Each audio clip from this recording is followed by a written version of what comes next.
ഷല്ല മുണ്ടിയോ എന്ന പെൺകുട്ടിക്ക് ആ രാത്രി ഉറങ്ങാനായില്ല. ഓഫീസിൽ നിന്ന് തിരികെ വരുമ്പോൾ വഴിയരികിൽ ഈ വൃദ്ധനെ കണ്ടതാണ് കാരണം.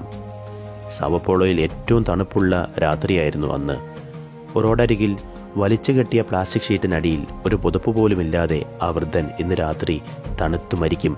അവൾ എഴുന്നേറ്റ് ഒരു കമ്പിളി പുതുപ്പുമെടുത്ത് വണ്ടി ഓടിച്ച് പാതിരായ്ക്ക് അയാളുടെ അരികിലെത്തി.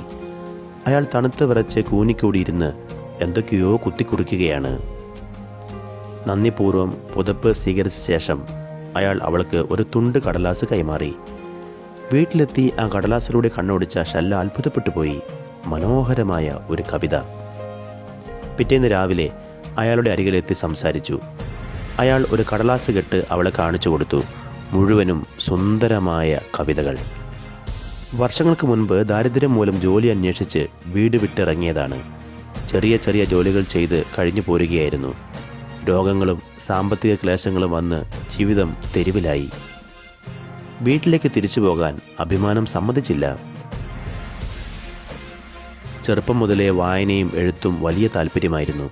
അതൊരിക്കലും മുടക്കിയില്ല. മനസ്സിൽ വരുന്ന ആശയങ്ങൾ കടലാസ് തുണ്ടുകളിൽ കുറിച്ചു വയ്ക്കുമായിരുന്നു. ഭിക്ഷ തെണ്ടി ജീവിച്ചു വരികയായിരുന്നു.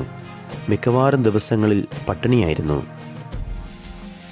തണുത്തു മരിച്ചു പോകും എന്ന് കരുതിയ രാത്രിയാണ് മാലാഖയെപ്പോലെ ഒരു പുതുപ്പുമായി ഷല്ല വന്നത്. ഷല്ല അയാളുടെ കവിതകൾ ലോകത്തെ അറിയിക്കാൻ തീരുമാനിച്ചു. ഫേസ്ബുക്കിൽ ഒരു പേജ് തുടങ്ങി. കവിതകൾ ഓരോന്നായി പോസ്റ്റ് ചെയ്തു.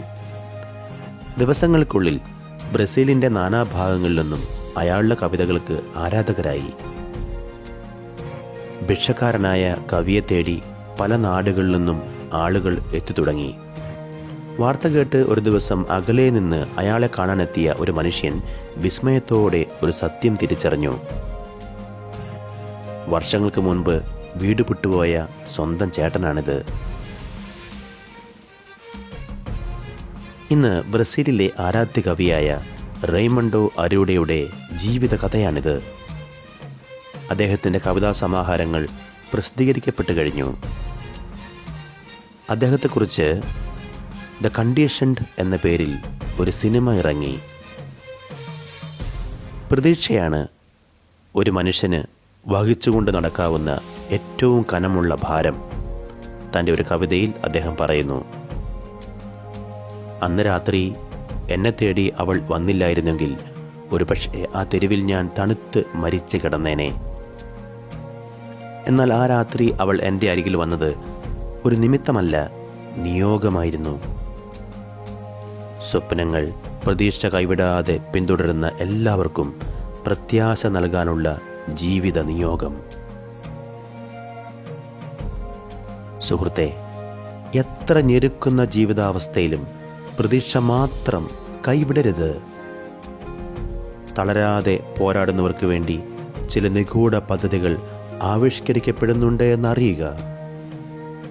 അല്ലെങ്കിൽ പിന്നെ എന്തേ അന്ന് രാത്രി ഷല്ല മുണ്ടിരോയ്ക്ക് ഉറക്കം വന്നില്ല?